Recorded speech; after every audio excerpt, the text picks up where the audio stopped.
আন্তর্জাতিক খ্যাতি সম্পন্ন অনেক বক্তারা বলে আমরা যে আল্লাহ আল্লাহ আল্লাহ এভাবে জিকির করি, এটা বিদআত। এইভাবে সাহাবারা জিকির করে নাই, এভাবে সাহাবাই কেরাম জিকির করেনি, এই জন্য এটা করা যাবে না, এরকম ফতোয়া কিছু বক্তারা দিয়ে থাকে।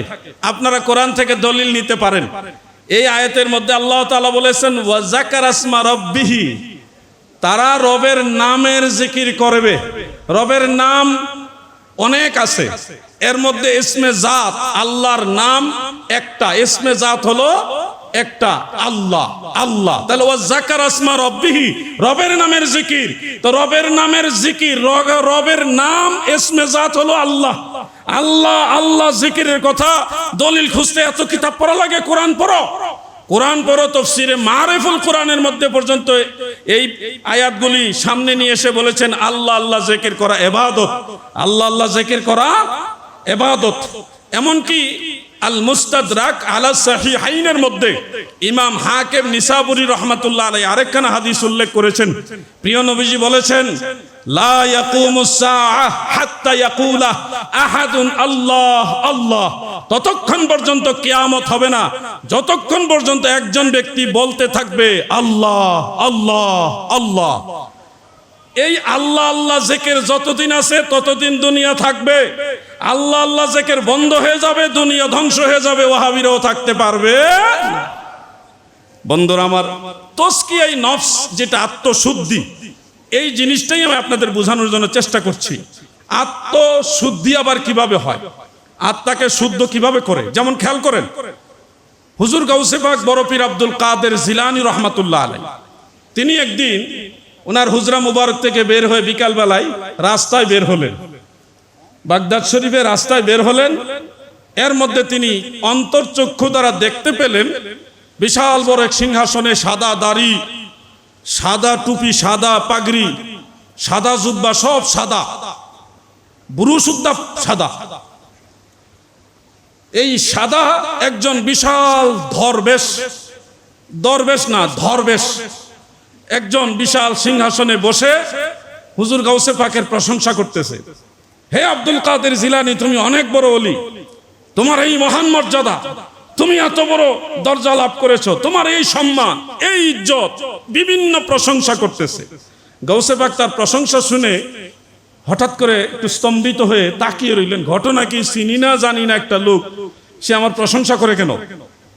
গাউসে পাক প্রশংসা শুনে তিনি হঠাৎ করে তার প্রতি গলে গেলেন না, নরম হলেন না, বরং তিনি তাউজ পাঠ করলেন, আউযু বিল্লাহি মিনাশ শাইতানির রাজিম, লা হাওলা ওয়ালা কুওয়াতা ইল্লা বিল্লাহ। এটা পড়ার পরে দেখে নাই, সাদা দরবেশ নাই, চলে গেছে। এই ঘটনাটা থেকে আপনাদের কি শিক্ষা? আমাদের শিক্ষা হলো গাউসে পাককে শয়তান দরবেশের সুরত নিয়া অহংকার জাগ্রত করতে চেয়েছিল, যে আপনি বড় বলি, আপনার ভিতরে অহংকার জাগ্রত হোক। এই জিনিসটা জাগ্রত করার জন্য শয়তান দরবেশের স্বরূপ নিয়ে চেষ্টা করছে, গাউসে পাক জিনিস ধরে ফেলছে, যার কারণে তিনি তাউজ পাঠ করলেন এবং লা হাওলা ওয়ালা কুওয়াতা ইল্লা বিল্লাহ পাঠ করার পরে শয়তান গেল পলাইয়া। আমরা বাংলাদেশ সরকারের মাননীয় প্রধানমন্ত্রী যিনি বর্তমানে দায়িত্বরত আছেন তারেক রহমান সাহেবের কাছে আমরা আবদার করব, ওলি আল্লাহদের অনুসারীরা তারা শান্তিপ্রিয়, তারা মানুষের ঠকায়া মানুষের উপর আঘাত করে চলে না, তারা শান্তি পছন্দ করে, তারা মাজারে যায়, মানুষকে খাওয়ায়, এটা আনন্দ পায়, এটার উপরে যেন আঘাত না করা হয়। বিভিন্ন মাজারে আক্রমণ করা হয়েছে, বিভিন্ন দরগাহ দরবার খানকা ভেঙে ফেলা হয়েছে। আমরা কিন্তু একে একে একে একে এগুলি সহ্য করতেছি। সহ্যের সীমা যদি পার হয়ে যায় তখন কিন্তু আমাদেরকে কিছু বলতে পারবেন না, আমাদের পিঠ দেয়ালে ঠেকে যাচ্ছে। অনেক মসজিদে পর্যন্ত আগুন দেওয়া হয়েছে, মসজিদের ভিতরে কোরআন শরীফ আছে, সেগুলাকে জ্বালিয়ে দেওয়া হয়েছে। আরে এটা কেমন ইসলাম যে মানুষ মারা গেছে, সে যেই হোক, সে নাস্তিক হোক, তার লাশ কবর থেকে তুলে 14 দিন পর আগুনে পুড়াইয়া আবার তাকে ধ্বংস করা, এটা কোন ইসলাম? এটা মদিনাওয়ালার ইসলাম নয়, এটা জঙ্গি ইসলাম। এজন্য আপনাদেরকে বলছি, আপনাদের সন্তানদেরকে এই ওয়াহাবি খারিজিদের মাদ্রাসায় দিবেন না। 2 টাকা দিলে সুন্নি মাদ্রাসায় দিবেন, কাজে লাগবে। আমরা তরিকতপন্থী, তাসাউফ বিশ্বাস করি, পীর মুর্শেদ বিশ্বাস করি। তরিকত তাসাউফের মূল জিনিসটা কোরআন থেকে এসছে। যুবকবারা খেয়াল করেন, তরিকত তাসাউফের মূল জিনিসটা কোত্থেকে এসছে? কোরআন থেকে এসছে। বলবেন নবীজির জামানায় কি সুফি অথবা তাসাউফ ছিল? আমি বলবো এই নামে ছিল না, কিন্তু কাজে ছিল। নামটা পরে হয়েছে, যেমন হানাফি মাযহাব নবীজির জামানায় ছিল না, পরবর্তীতে নামে যদিও হানাফি মাযহাব প্রকাশ হয়েছে, কিন্তু কাজটা নবীজিরই কাজ। কাজটা কিন্তু ইমাম আবু হানিফার বানানো নয়, এটা মদিনাওয়ালারই কাজ। মানুষ ভালোবেসে ইমাম আবু হানিফা রহমাতুল্লাহ আলাই, যুগের ইমাম, তিনি সব আলেমদেরকে নিয়ে, ইমামদেরকে নিয়ে, মুজতাহিদদেরকে নিয়ে একসাথে করে নবীর তরিকাটা আমাদের সামনে তুলে ধরেছেন, অনেক পরিশ্রম করেছেন। এই জন্য ভালোবেসে মানুষ তিনার এই খেদমতটাকে স্মরণ রাখার নিয়তে বরকতান নাম রেখেছেন হানাফি মাযহাব। যেমন ইমাম বুখারী রহমাতুল্লাহ আলাইহি, তিনার বুখারী শরীফের ভিতরে যত হাদিস শরীফ এনেছেন, সবগুলো হাদিস শরীফ দয়াল নবীজির হাদিস শরীফ, আল্লাহর রাসূল সাল্লাল্লাহু আলাইহি ওয়াসাল্লামের হাদিস শরীফ, কিন্তু কিতাবের নাম মানুষ বরকতান বলে বুখারী শরীফ। এই বুখারী শরীফ নাম রাখাতে এটার অর্থ এই হয়নি যে এটা রাসূলের হাদিস না, এটা ইমাম বুখারীর হাদিস হয়ে গেছে, এরকম না, এটা বরকতান না। প্রিয় হাজিরিন, সুফি বা তাসাউফ এই জিনিসটা নবীজির জামানাতেও ছিল, কিন্তু এই নামে ছিল না। এর মধ্যে আপনারা দেখবেন তিলাওয়াত যদি নিয়মিত করেন, বিভিন্ন জায়গায় দেখবেন একটা কথা আল্লাহ তাআলা বারবার বলেছেন, ইউআল্লিমুহুমুল কিতাবা ওয়াল হিকমাতা ওয়া ইউযাক্কিহিম। এই ওয়া ইউযাক্কিহিম, এই একই কথা বিভিন্ন আয়াতে আল্লাহ তাআলা উল্লেখ করেছেন। আপনি তাদেরকে পবিত্র করবেন, নবীজি উম্মতকে পবিত্র করবে। এবং অন্য আয়াতে কারিমায় আল্লাহ তাআলা বলেছেন, কাদ আফলাহা মান তাযাক্কা ওয়া যাকারা ইসমা রাব্বিহি ফাসাল্লা। এখানেও আল্লাহ তাআলা বলেছেন অবশ্যই সফল কাম হবে তারা যারা তাজকিয়ায়ে নফস করেছে, আত্মাকে শুদ্ধ করেছে, আত্মাকে শুদ্ধ করেছে, এবং নামাজ আদায় করে, জিকিরও করে, নামাজও আদায় করে। নামাজের কথা বলছে সবার শেষে, জিকিরের কথা বলছে আগে। মনে রাখবেন এখানে একটা হাকিকত আছে, হাকিকত আছে, জিকির ছাড়া নামাজ হয় না, জিকির ছাড়া নামাজ হয় না। জিকির ছাড়া নামাজ হয় না এর অর্থ এই না যে নামাজে দাঁড়ায় ইল্লাল্লাহ ইল্লাল্লাহ ইল্লাল্লাহ এরকম জিকির না। এই জিকিরের অর্থ হলো হুজুরি কালব। হুজুরি কালব মানে হলো, একটা কিতাব আছে ওটার নাম কানজুল উম্মাল, কানজুল উম্মাল। ইমাম মুত্তাকি হিন্দি রহমাতুল্লাহ আলাইহি সেখানে দাইলামি শরীফের সূত্রে একখানা হাদিস উল্লেখ করেছেন।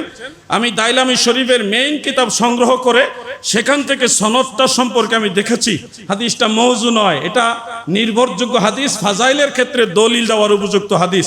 হযরতে আবু সাঈদ খুদরি রাদিয়াল্লাহু আনহু রিওয়ায়াত করেছেন, আমাদের দয়াল নবীজি ইরশাদ করেন, লা সালাতা, নামাজ নয়, নামাজ হবেই না, লিমান লা ইয়াতাখাশশা ফি সালাতিহি, যদি তার নামাজের ভিতরে খুশু না থাকে, খুজু না থাকে, তাহলে তার নামাজ আল্লাহর দরবারে কবুল হবে না।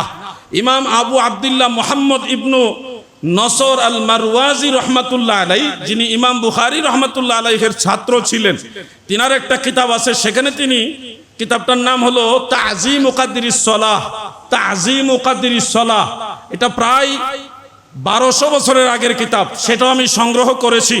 সেখানে হযরত উবাই ইবনে কাব রাদিয়াল্লাহু আনহু থেকে রওয়ায়াত উল্লেখ, আমার নবীজি সেখানে বলছেন নামাজ হবেই না, লিমান লাম ইয়াহদুর, যার কাছে উপস্থিত থাকবে না, কালবাহু মা বাদানিহি, কালবাহু যার কলব, তার কলবের শরীরের ভিতরে কলব যার উপস্থিত না থাকবে, মানে কলবের ভিতরে আল্লাহর জিকির যদি হাজির না থাকে, তাহলে এই নামাজ আল্লাহর দরবারে কবুল হবে না। এক কথায় মুহাদ্দিসিনে কেরাম অনেকে বলেছেন, লা সালাতা ইল্লা বিহুদুরিল কলব, হুজুরি দিল ছাড়া নামাজ হয় না। আমি ওই কথাটা কেন আনলাম, যে আল্লাহ তাআলা তাজকিয়ে নফসের কথা বলেছেন সবার আগে, কাদ আফলাহা মান তাযাক্কা, তাজকিয়ায়ে নফস, আত্মাকে শুদ্ধ করার কথা প্রথমে আনলেন। দ্বিতীয় এনেছেন ওয়া যাকারা ইসমা রাব্বিহি, রবের নামের জিকির, রবের নামের জিকির। এরপরে বলেছেন ফাসাল্লা, এরপরে যেন তারা নামাজ আদায় করে। দাদু আমার, এই যে মানুষ নামাজ পড়ে, দাড়ি রেখে নামাজ পড়ে, কিন্তু পাপ কাজ ছাড়তে পারে না, সুদের লেনদেন ছাড়তে পারে না, ঘুষের লেনদেন ছাড়তে পারে না, পরের জমি জমা দখল ছাড়তে পারে না, ভাই বোনের হক নষ্ট করা ছাড়তে পারে না, বিভিন্ন ধরনের পাপাচারে লিপ্ত, আবার নামাজও পড়ে। এই নামাজের আগে দুইটা কাজ করার কথা আল্লাহ বলেছে, ওই দুই কাজ না করে বেচারা নামাজ শুরু করছে। তার মানে এই নয় যে ওই দুই কাজ না হইলে নামাজ পড়া যাবে না, তা না। ওই দুইটা কাজকে প্রায়োরিটি দিয়ে নামাজ পড়তে হবে। এক নম্বর কাজ হলো তাজকিয়ে নফস, আত্মাকে শুদ্ধ করা। দুই নম্বর কাজ হলো জিকির করা, আল্লাহকে স্মরণ করা। যেমন অন্য একটা হাদিসের মধ্যে নাসাই শরীফের মধ্যে উল্লেখ রয়েছে, ক্বালা রাসূলুল্লাহি সাল্লাল্লাহু আলাইহি ওয়াসাল্লাম, ইন্নাল্লাহা লা ইয়াকবালু মিন আমালিকুম ইল্লা মা কানা লাহু খালিসান, রাওয়াহুন নাসাই, ইসনাদুহু সহিহ। আমার দয়াল নবী বলেন, উম্মতেরা গো,